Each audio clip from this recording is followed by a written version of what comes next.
안녕하세요. 김종업의 경제부동산입니다. 구독, 좋아요 부탁드립니다. 집값이 미치도록 곤두박질을 치고 있습니다.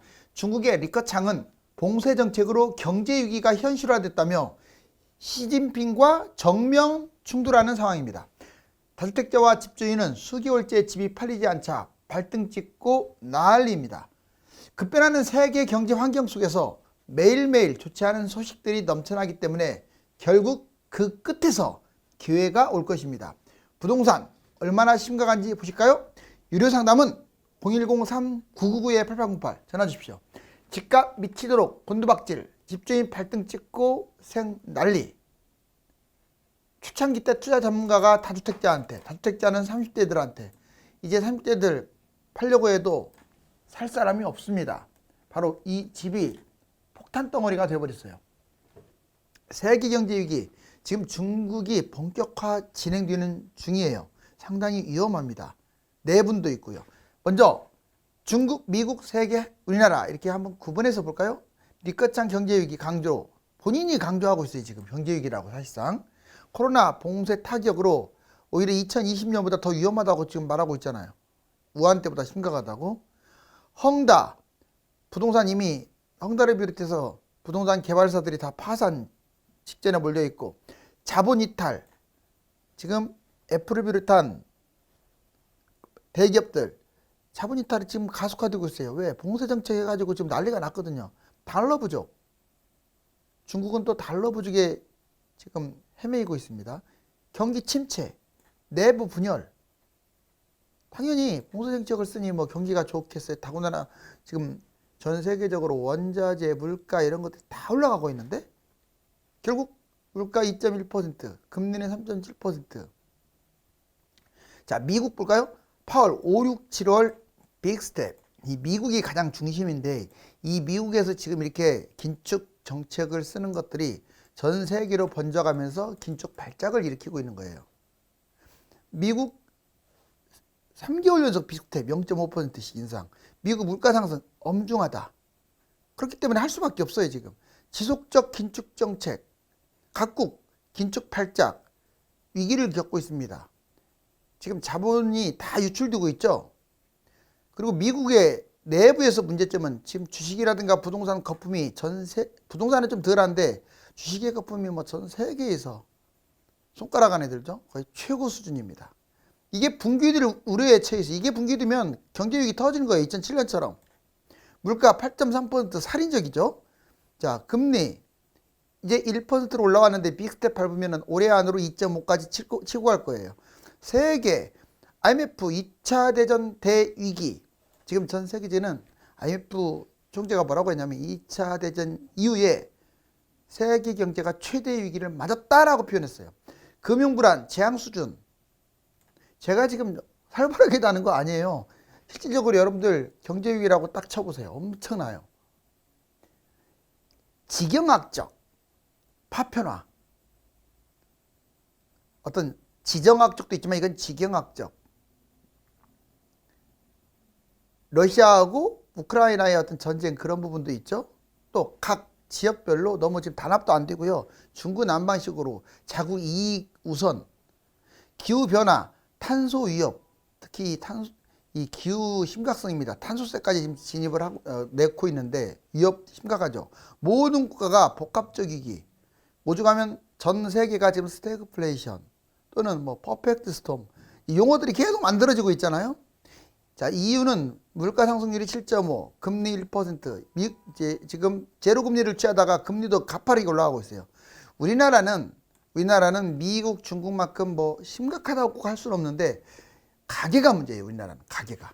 자, 이창용 물가 5% 경고. 그리고 우리나라가 수출 주도 국가다 보니까 전 세계가 경제 위기가 터지게 되면 가장 먼저 피부로 와닿게 돼요. 15년 만에 2달 연속 지금 어쩔 수 없이 금리 인상을 했습니다. 왜? 물가가 이렇게 뛰니까. 물가 급등, 경기 침체, 소상공인 대출 심각하다고 지금 계속 나오고 있죠. 이거 방안을 계속 모색하고 있어요. 급격하게 자산 붕괴 조짐을 보입니다. 코스피라든가 뭐 코인이라든가 또는 부동산이에요. 이제 부동산은 시작도 안 했어요. 급격 자산 붕괴 이거 신경 좀 써야 돼요. 물가 4.6 집값을 포함한 물가는 6.6입니다. 금리 1.75, 실제 대출 금리는 거의 7% 육박. 부동산 잘 파는 방법, 금매도 안 팔린다고 하죠. 수도권 매물 20만 건이 쌓이는데 그럼 어떻게 하면 잘 팔립니까? 여기 보세요. 부동산 잘 파는 방법. 자, 일단 중개소 사장님을 적극적으로 활용하는 방법. 그리고 좋은 매도 환경을 조성해야 돼요. 그냥 팔리니까 파는 거 아니에요. 운으로 팔리는 건 없어요. 상승장에는 잘 팔리는데 하락장에는요. 그 대단지도 몇 년 동안 안 팔린단 말이에요. 몇 년이라고 했습니다. 대단지 1000세대가 넘는 게. 그런데 하물며 뭐 아파트도 아닌 그 나홀로 아파트라든가 또는 뭐 빌라, 오피스텔이 팔리겠어요? 거의 10년간 안 팔려. 10년간. 여기 보시면 좋은 환경을 만들어야 하고 그다음에 폭락장의 자산 증식을 하려면 안 좋은 것들을 빨리 털어내야 돼. 지금 이거 1000만 원, 2000만 원 받는 것보다 폭락장에 잘 투자해서 5억, 10억 벌 생각을 하세요. 2억 갖고도 5억, 10억 얼마든지 벌어요. 그런데 이거 물려 있으면 아무것도 못해요. 그래서 적극적이어야 돼요. 볼까요? 중개사장님 적극 활용. 능력 있는 중개소 이렇게 돌아다녀 보세요. 먼저 내놓기 전에. 그래서 능력 있는 중개소 단지 내에 한 두 곳, 번화가에 한 두 곳 해갖고 4곳 정도. 이게 네트워크가 형성 안 된 중개소도 있거든요. 그래서 한 군데 내놓으면 안 돼요. 이거는 여러 군데 내놓는 게 맞아요. 내놓기만 하는 게 아니라 좀 능력 있다고 판단되는 거. 그 다음에 수수료 두세 배 주세요. 지금은 그렇게 줘야 할 상황이에요. 수수료가 문제입니까? 집값을 자꾸 떨어뜨리려고 하지 말고 수수료를 제대로 줘가지고 잘 파세요. 그러면서 여러분들이 수수료를 2배나 3배나 4배나 이렇게 줘버리면 제일 먼저 디밀 거예요. 근데 그냥 전화로 띡 맡겨놓고 막 그것도 불친절하게 도중에 수수료 좀 깎아달라고 그런 사람 거 팔아주겠어요? 그리고 친분 쌓고 자주 점검. 한 달이라든가 보름에 한 번씩 꼭 찾아가가지고 음료수 이 많은 거 갖고 가가지고 그러면 아무래도 인지상정 아닙니까? 그렇게 해야 팔려요. 시세보다 과감히 낮춰서 매도해야 합니다. 안 팔릴 때는 낮춰야 돼요. 그렇다고 가격만 낮춘다고 되는 게 아니라 이 중개소를 꼬셔야 돼요. 좋은 매도 환경도 만들어야죠. 먼저 임차인을 비우거나 또는 매도인이 직접 거주해서 파는 게 좋아요. 아무래도 전세 끼고 하는 것들은 잘 안 팔립니다. 승계 가능하면 대출 갚지 않고 매도. 즉 대출을 갚고 팔려고 하면은요 더 안 팔릴 수가 있어요. 이 대출 승계가 가능한 경우도 있으니까 대출을 안 갚고 파는 게 더 유리하다. 자, 부동산 내부 외부 할 수 있다면 아파트가 됐든 뭐가 됐든 돈을 뭐 왕창 들이라고는 안 할게요. 깔끔하게 리모델링을 하세요. 좀 예쁘게 단장을 하세요. 주택도 마찬가지야. 그리고 어떤 장점이 있는가, 내 아파트가, 내 주택이 장점을 써가지고 중개소에다 주세요. 그거 얼프라고. 이 정도까지 해야 돼요, 여러분들. 이게 억이 왔다 갔다 하는데 1억이 왔다 갔다 하는데 그걸 안 합니까? 자기가 장점을 한번 적어보세요. 폭락장, 자산증식. 마지막으로 왜 팔아야 하느냐. 입지 환경, 투자성 문제 이게 있는 것들은 반드시 매도해야 돼요. 입지가 안 좋거나 황금성이 잘 안 팔리거나 투자성도 의문이거나 그다음에 하락 2에서 5년 이때는 이미 물려버리면 거래 안 돼요. 그러니까 물리기 전에 아무튼 올해 못 팔리면 내년에라도 올해 목표를 세워서 내년에 못 팔면 내후년에라도 무조건 팔아야 돼요. 반등하기 전에. 그래야 싼 걸 잡죠. 폭락장에 매수하고요. 갈아타기를 해야 하는데 그렇게 되면 여러분들이 갖고 있는 돈보다 최소한 2~3배 이상 수익을 얻을 수 있다고 명심하시기 바랍니다. 이제 부동산 잘못 사면 20년이 훌쩍 지나가요. 뭔 말이냐. 자, 아파트 500호 이상 뭐 단독 다가구 오피스텔 막연한 빌라 상가 볼까요? 자, 여러분들 2007년에 상투장 34살 때 같은 다 4억이야. 지금 아파트도 4억, 단독 다가구도 4억, 빌라도 4억이에요. 이 34살 정도 됐을 때 이 젊은 신혼 때 이 집을 샀다고 각각 샀다고 봐봐요. 자, 이게 또 꼭지 잡았네요. 이렇게 지금 잡는 것도 꼭지예요. 이 꼭지에 잡으면 어떤 일이 벌어지냐면 분명히 이렇게 2.5억으로 떨어져요. 아파트 단독 빌라 이런 것들 떨어져요. 근데 떨어질 땐 아파트가 좀 더 떨어질 수도 있어요. 왜? 그나마 상대적으로 팔리니까. 근데 하락장에는 다 안 팔리는 건 맞죠. 단독 다가구 막연한 빌라 상가는 상승장에도 안 팔리고 하락장에도 안 팔리고 여기 보세요. 다 안 팔리죠. 그런데 아파트는 상승장에는 잘 팔려요. 하락장에는 얘들보다는 낫지만 비교적 안 팔리고. 자, 이렇게 보면 이렇게 떨어졌던 게 2021년에 이제 4억이 엄청 뛰죠. 8억. 잘 팔리네요. 근데 이때 안 팔죠, 보통. 자, 아우 4억 먹었다고 좋아하죠. 자, 그런데 여기 보세요. 자, 6억으로 올랐네요. 근데 안 팔려요 이거 잘. 자, 4억이 겨우 상가나 빌라, 이 막연한 재개발 말하는 거예요. 막연한 재개발 빌라 잡는 사람들 4.5억 또는 마이너스 1억. 오히려 상가 같은 경우는 손해도 봐요. 자, 무려 거의 10년이 49살이 됐는데도. 그럼 49살 전에까지도 돈을 못 버는 거예요. 그냥 아파트는 벌었네요. 꼭지에 잡아서 조금이라도. 그런데 이게 문제가 뭐냐면 이때 안 팔고 또 물리면 하락됐다가 올라가는데 26년 바닥, 32년 꼭지. 자, 아파트는 계속 우상향합니다. 12억까지 가요.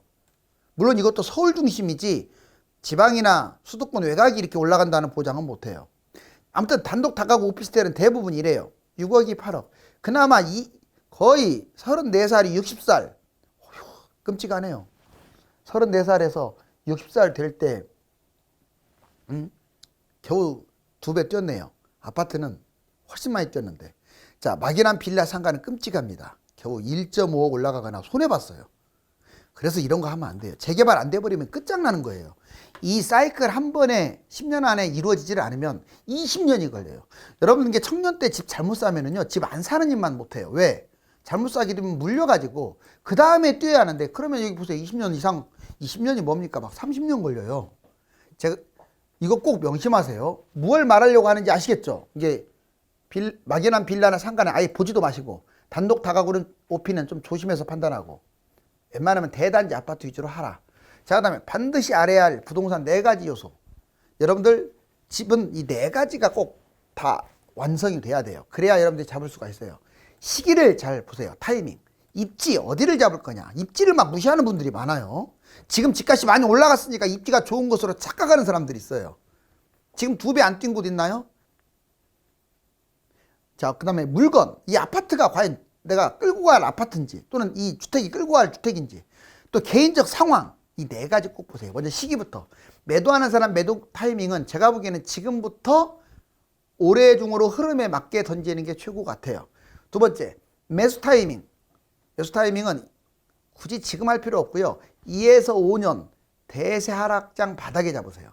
뭐 1년이 바닥일지 5년이 바닥일지는 모르지만 상식적으로 2에서 한 5년 사이가 맞아요. 쌀 때 잡는 게 좋죠. 그리고 청약은 유망지역 중심으로만 넣으세요. 자, 갈아타기는 폭락장이 하는 거예요. 만약 집을 갖고 있는 사람은 지금 갈아타기보다 대단지 아파트 좀 공격적으로 갭 투자라든가 영끌해서라도 공격적으로 투자하면 됩니다. 폭락장에. 자, 입지는 언제냐? 그러니까 타이밍은 매도자는 지금이고 매수자는 2, 3년 후다. 자, 입지는 뭐냐? 수도권 입지. 강남이 가장 좋고 서울, 경기 중심, 경기 외곽 이렇게 간다고 보시면 되고, 지방은 광역 중심, 광역 외곽, 중소도시. 웬만하면 투자 목적이라면 지방으로 가지 마세요. 실거주면 어쩔 수 없지만 수도권으로 오세요. 수도권도 가까운 데로 서울로. 자, 유망 입지. 어떤 것들이 유망하냐? 대규모 주거타운이 좋아요. 뭐 뉴타운이라든가 재건축 많은 곳들.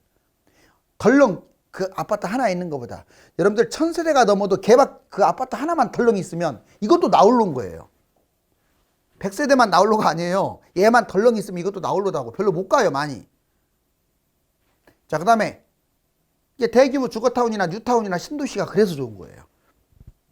물건, 빌딩, 아파트. 그러니까 돈만 많다면 빌딩을 잡은 게 최고죠. 꼬마 빌딩이나 빌딩. 그리고 아파트 두 번째가. 그 다음에 나홀로 아파트가 그 다음이에요. 여기서부터는 잡지 말아야 하는데, 그래도 주택은 그 다음이고, 비주택이란 말은 뭐 상가라든가 뭐 숙박시설이라든가 등등등. 자, 조건. 대단지. 꼭 대단지. 역세권. 호재가 많은 곳. 이거 하락장이 말하는 거예요. 발전성이 있는 거. 환경 여건이 전반적으로 시너지를 가져올 수 있는 곳. 평가 요소. 내가 이걸 잡을 때 이 물건이라는 말은 저거잖아요. 그 개별적인 거. 아파트냐 뭐 단독이냐 이런 것들을 말하는 거예요. 물건. 투자성 있냐, 잘 팔리느냐, 황금성, 안전하냐, 또 발전성도 있느냐 이런 걸 따지는 거예요. 마지막으로 개인 상황, 개인 여건, 자본금, 연봉, 안정성, 대출. 개인의 이 상황에 따라서 이걸 조절해야 하는 거예요. 본인의 상황이 아주 최악인데 돈도 별로 없는데 질러버리면 안 되죠. 자, 그 다음에 폭락장을 활용하세요. 돈이 적을수록. 금매를 잡던 분양 관련한 걸 잡던, 또는 2주택 해도 돼요. 일시적 2주택. 1 플러스 1을 해도 돼요. 앞에는 실거주나 갭투자, 뒤에는 분양권, 미분양. 폭락장에는 공격적으로 하세요. 공격이라는 말은 대출을 받아도 되고 갭투자 해도 되고 2주택 해도 돼요. 다만 선택을 잘해야죠. 이제 대폭락장 강남 많이 빠집니다. 지금 안 빠지니까 강남 불패, 얼어 죽을 강남 불패가 아니에요. 여러분들 금액이 제일 많이 빠지는 게 뭐예요? 폭락장의 주식에서 삼성전자잖아요. 금액이 크니까 당연히 부동산도 똑같은 거예요. 자, 2006년 여기 보세요. 이만큼 올라갔네요. 20억짜리가 거의 35억 많이 뛰었네요. 33.87억 뛰었는데 떨어진 거 보세요. 자, 떨어진 거 밑에 볼까요? 같은 거? 이만큼 떨어졌죠. 네온박스에서. 얼마 떨어지느냐? 여기 대략 35억에서 뭐 15억 이 정도 엉근절이니까 16억 8천만 원 떨어져갖고 마이너스 50%. 자, 노무현 정권 때 또 이번에 24% 상승한 거 보세요. 이렇게 올라갔네요. 이렇게 20억이 한 20억대 후반, 대략 5억 올라서 23.81. 그런데 떨어질 때 보세요. 여기 네온박스. 자, 이게 한 25억이 대충 봐도 뭐 15억 뭐 이 정도로. 자, 결국 마이너스 11억 2,200만 원이 떨어져 가지고 이렇게 무려 46.75. 그러면서 이렇게 지금 올라온 거죠. 자, 이걸 왜 보여드리냐면 강남은 안 떨어진다고 하니까 제가 말씀드린 거예요. 얘는 강남이고 얘는 강북입니다. 아파트는 일부러 안 써드렸어요. 또 여러분들이 호갱론에서 그대로 뽑았죠. 자, 부동산에서는 마인드가 중요해요. 자, 가난한 마인드, 보통 마인드, 부자들의 마인드. 가난, 장기간 무주택. 부동산에 장기간 무주택인 사람은 가난할 수밖에 없어요. 부동산에 무관심, 비아파트 보유, 아파트 아닌 것만 사는 사람들. 정부 공유도 없어요. 혼자. 입지, 타이밍, 상품, 호재 전혀 몰라요. 실거주 반경이 좁아요. 나는 여기서 평생 살았으니까 이 근처에 산다. 이 반경이 좁을수록 집값은 안 뜁니다. 이걸 넓혀야 돼요. 김포에 산다고 해서 김포시 것만 잡아도 안 돼요. 김포시. 뭐 마구까지도 다 보고 그 옆에 일산도 보고 다 봐야 돼요. 인천까지. 이해 가세요? 실거주 반경이 좁아. 낱말만 믿고 매입하다가 문제가 생기고 꼭지장 불안해서 매입해요. 차라리 매입을 안 하면 언젠가 또 하락장에 매입하면 되는데 꼭지장에 매입하면요. 이거 아까 말씀드렸듯이 20, 30년 돼요. 30살 신혼 때 잡았다가 노인이 되는 거예요. 60살 넘어가지고. 그러면 인생이 완전히 이생 진망이 돼버리죠. 이번 생에는 집으로 망한다. 그거는 무주택자가 아니에요.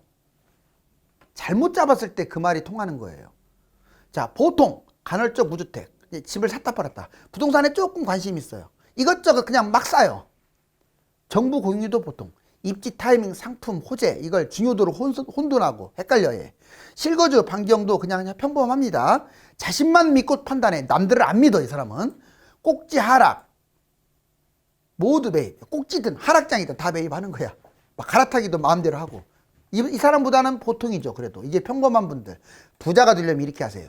유주택자 반드시 갈아타기를 하세요.